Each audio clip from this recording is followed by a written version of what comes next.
Hey guys, this is Eric and Jessica for the Little Whitehouse, and today we are going to be talking about a variety of things.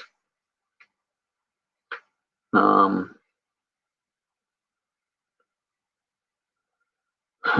start off with, I had a subscriber ask a question last week about what the difference was between flushing and no flushing niacin.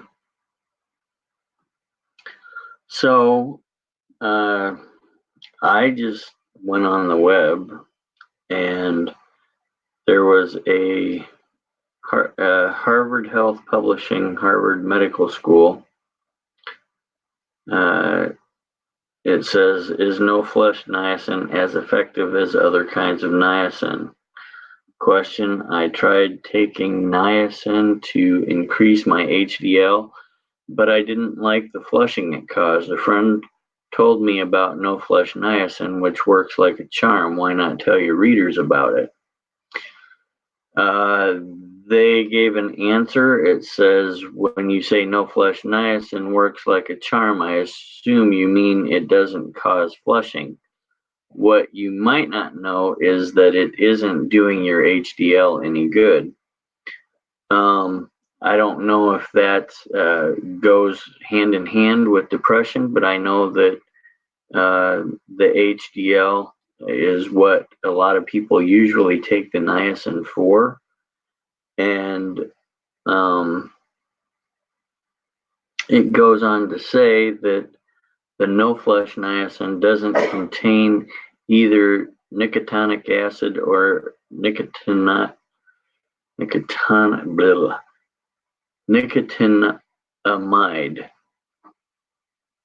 Instead, it contains inositol. In theory, the body should slowly convert this into nicotinic acid. In reality, it does not. So it goes on to say an excellent study by researchers at the University of Washington showed that taking no flush niacin generates virtually no free nicotinic acid and has little or no effect on HDL. Now, I don't know if that carries over to depression or not. I guess we would have to do our own experiments with that. But right now, I don't know. Are you happy with the results of what you're getting besides the flushing? Pretty much. Okay.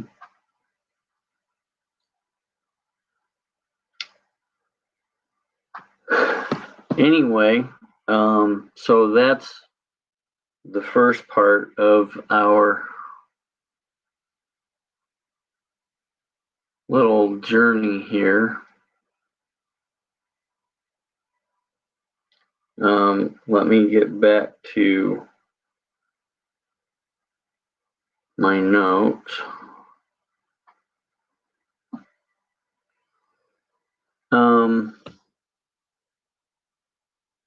As we were going through the book, How Not to Die, let's go this way.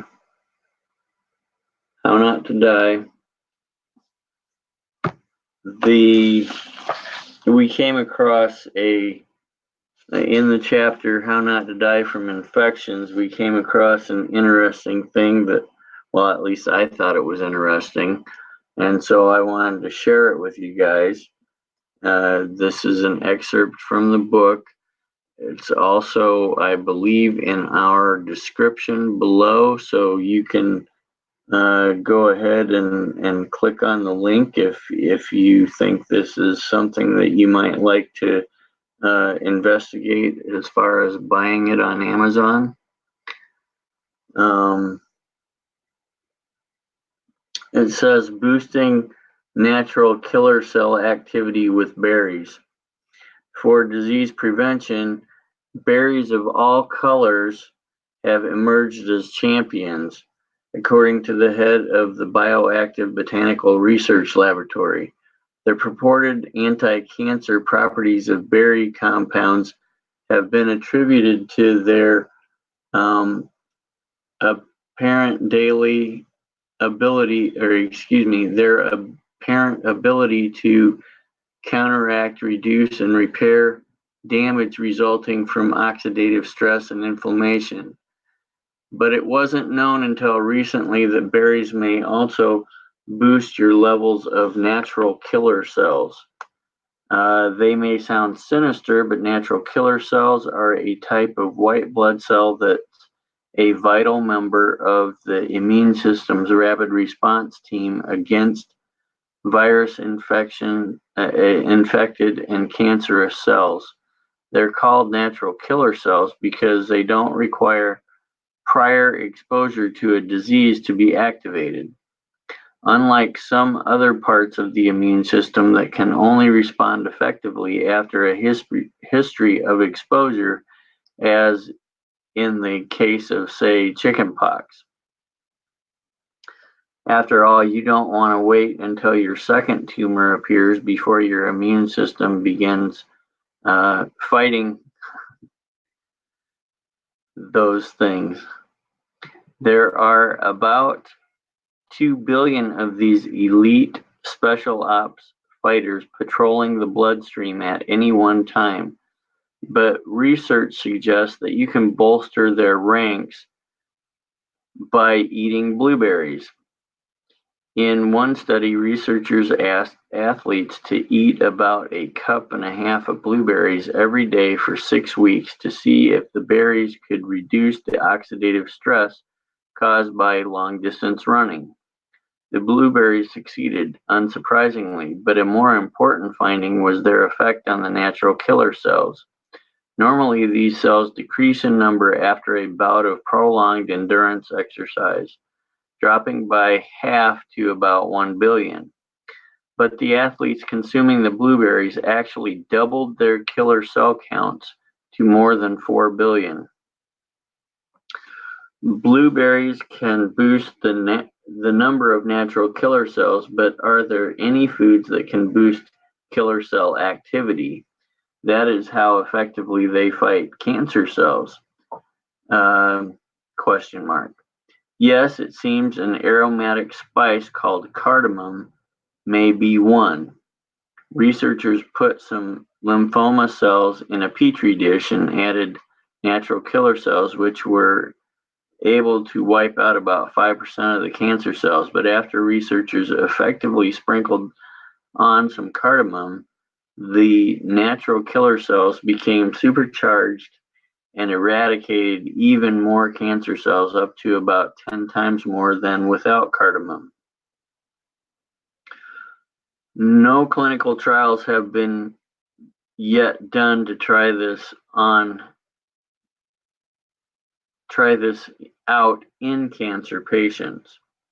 In theory, though, cardamom-infused blueberry muffins may increase the number of circulating natural killer cells in the body, as well as boost their cancer-killing instincts.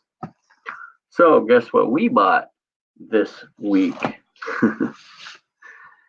We already had cardamom, but in our grocery list, we added frozen blueberries.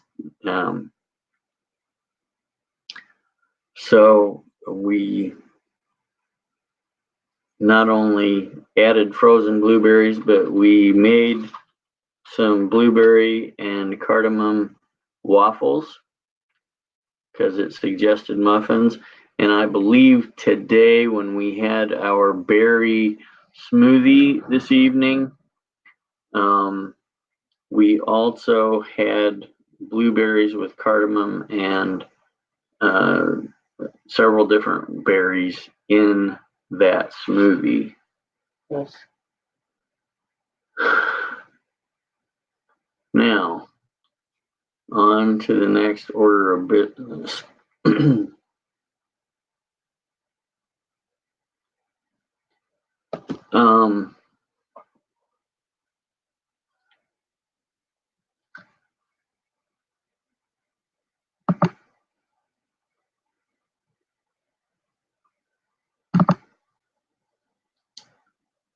Jessica was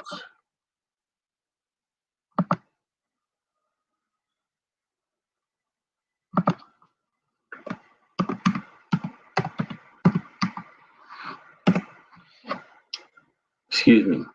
Last week, Jessica was going to talk a little bit about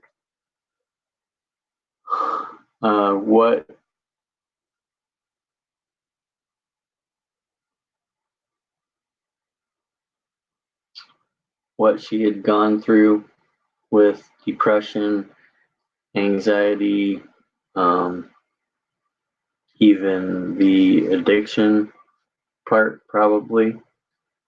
Some of the thoughts that that were going through her head and what caused her to do what she did, and the way that she got out of it.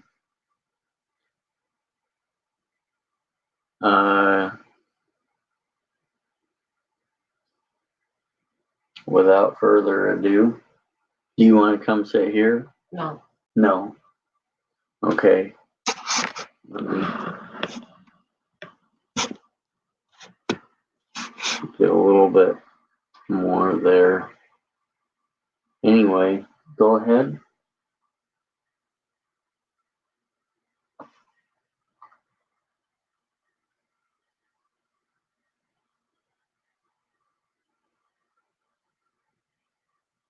I don't know, just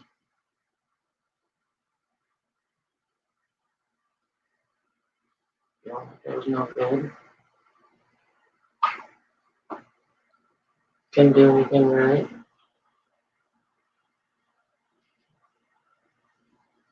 Mental pain.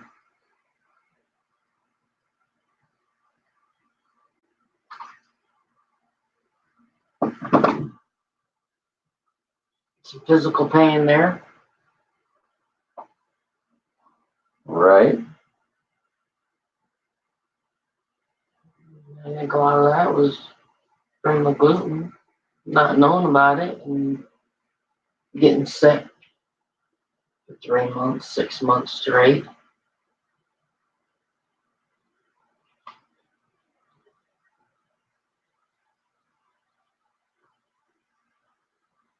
Right. And then throwing the physical pain of the hips, not being able to walk half the time. Do you think that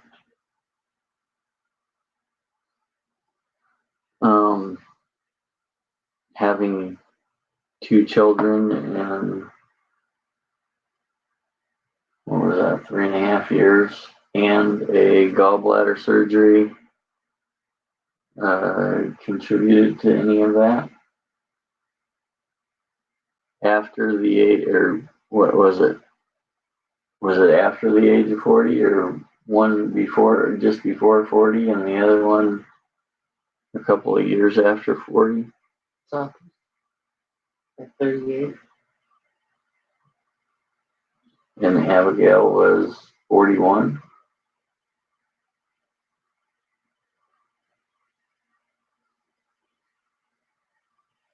I know the depression got worse after so.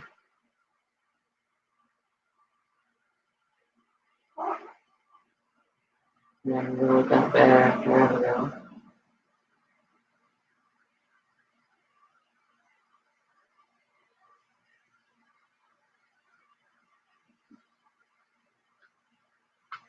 So I know that we've talked about this kind of before, but you just wanted the pain to stop, and you were willing to try just about anything. Yeah.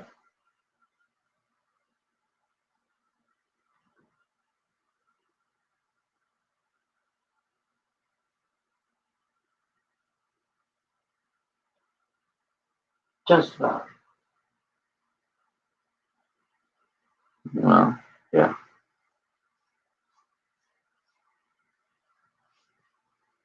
So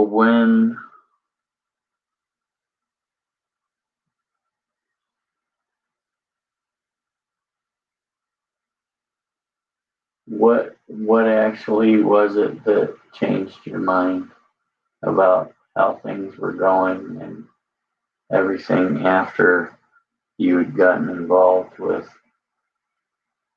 um,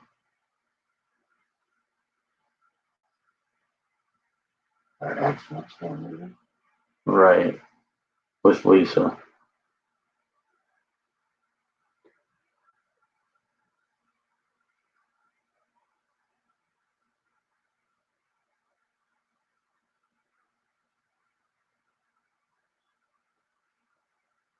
I know it took away the physical pain.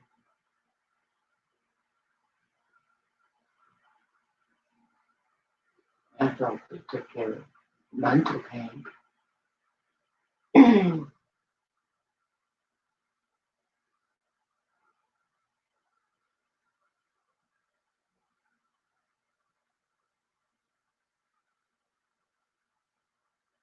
I wasn't thinking what it was doing to me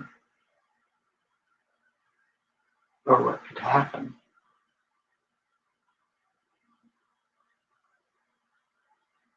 All I know is I was walking over 2 miles a day.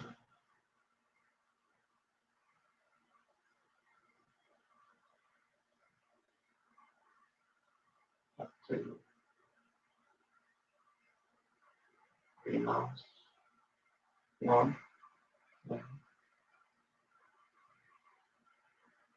2.5 to 3. And I hadn't been able to do that in a long time.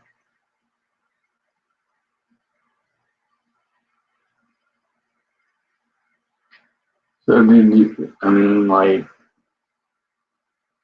when everything came to a head and you realized um,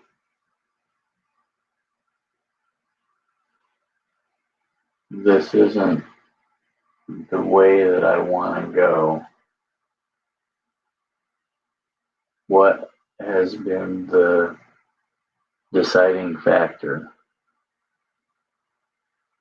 I mean, what has kept you on the straight and narrow? Kids. You know, God had a lot to do with it. But I focus on the kids.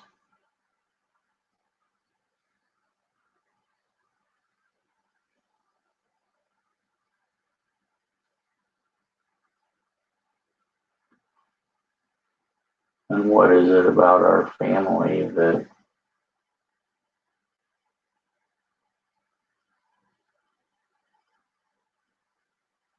that's special to you? Just the fact that they're there, or is there something more than that? Well, after all those years, all those miscarriages and being told I'd never have children,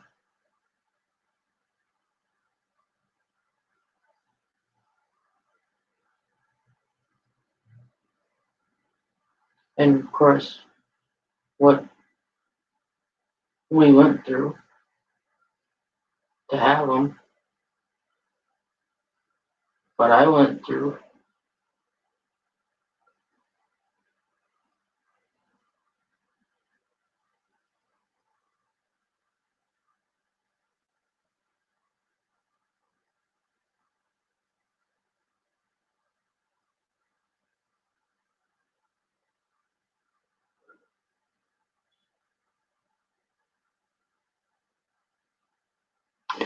Well,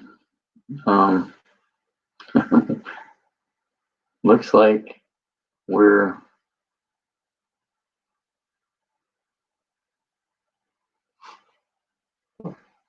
hitting a big fat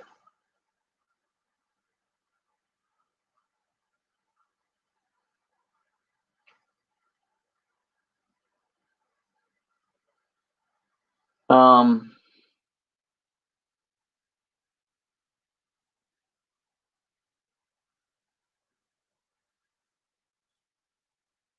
is it that you would like to do in, in your quest to stay on the straight and narrow? What would you like to accomplish? What do you think that you can contribute to helping others get off of heroin and maybe overcome depression, anxiety?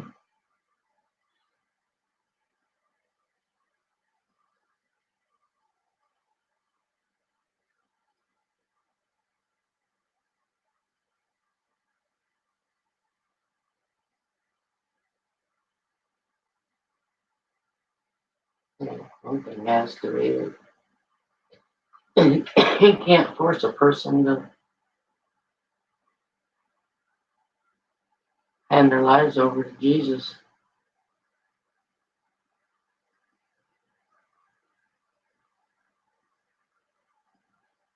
But the person really has to want to.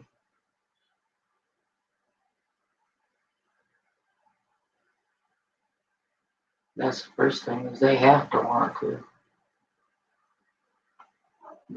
And second is support. Family support.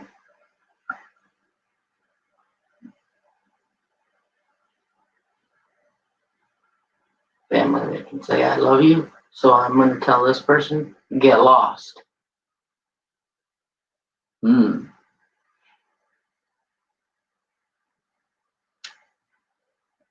Yeah, for those of you who don't know our story,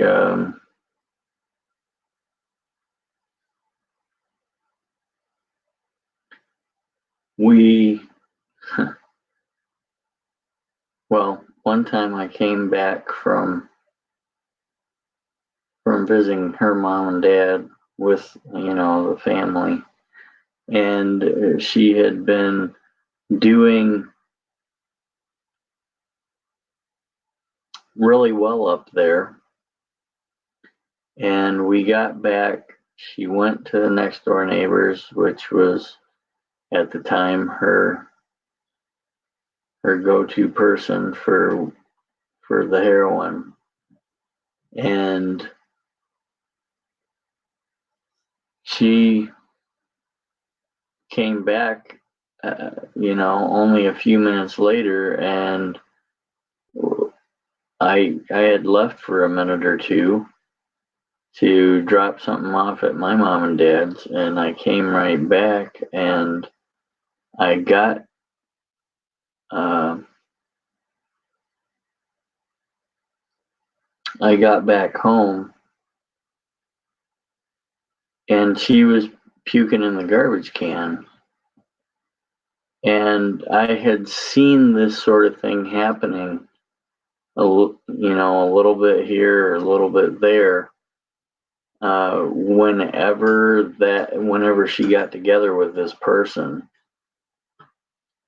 And when she got together with them, that was how things ended up.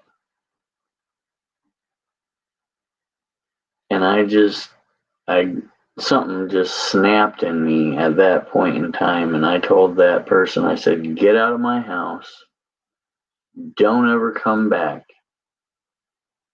and just stay away from my family.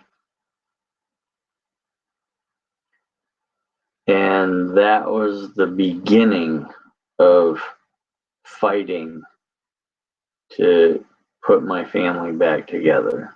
From that point before, I had been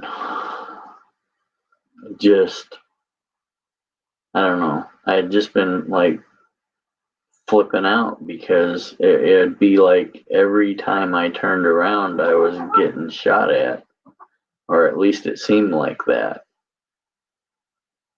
And so I guess, the best defense is a good offense sometimes. And I just made some declarations, this is the way we're going to go. And it was an uphill battle, but praise the Lord, once Jessica got to the point where she was clean and sober, she has made progress all the time.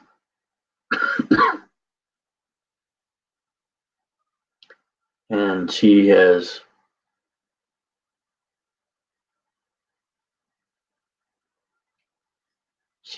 turned into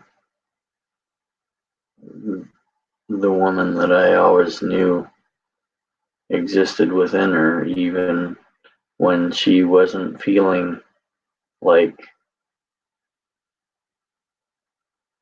she was that person. And I still believe that she's going to get better than she is right now. Like we said last week, we still got, lots of trials that we've gone through and are going through. We make mistakes. But I just wanted to give you guys a little bit of a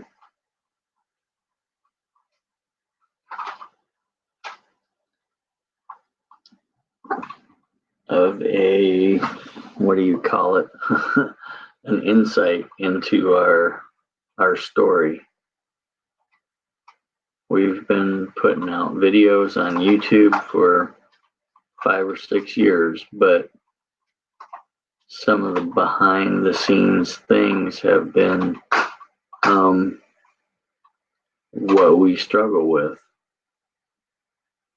And I know that I've made a lot of videos on choice and on struggles and stuff like that, but when you're going through those struggles is when you need to hang on with all your might and hope that there's a knot in your rope so that you won't slide down it or let go or whatever. Well, it looks like we've been on for about half an hour now, and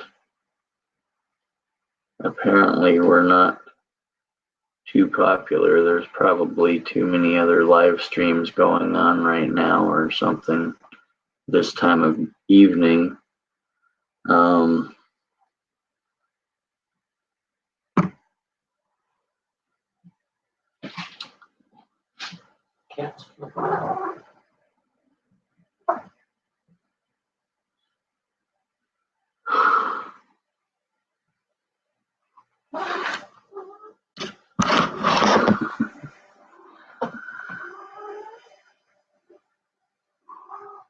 We did have I got some good pictures of our garden over the last couple of days we got some of the seedlings that we planted a few weeks ago are coming up. We got spinach, kale, cabbage. What else did we plant? You remember?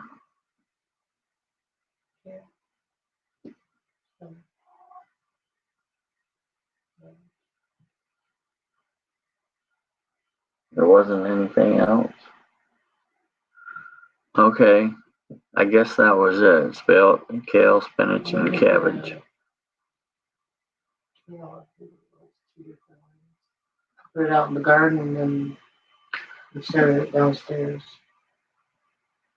Yeah, but there was Thought there was something else too. Oh, flowers. Well, yeah, we did flowers, but those aren't coming up. They probably won't come up until next spring, I don't think, unless we have a lot of warm weather here in the next few weeks, then they might come up.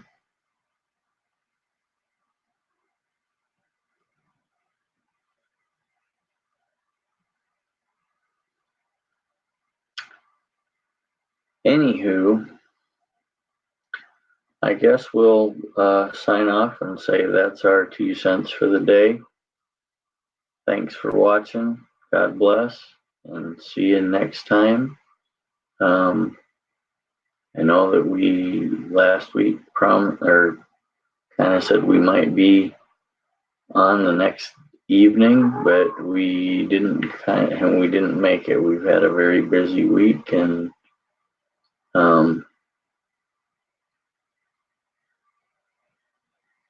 that's about it.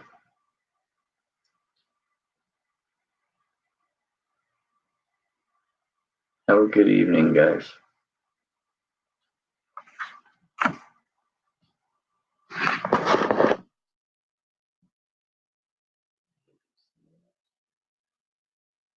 Yeah, see you next time.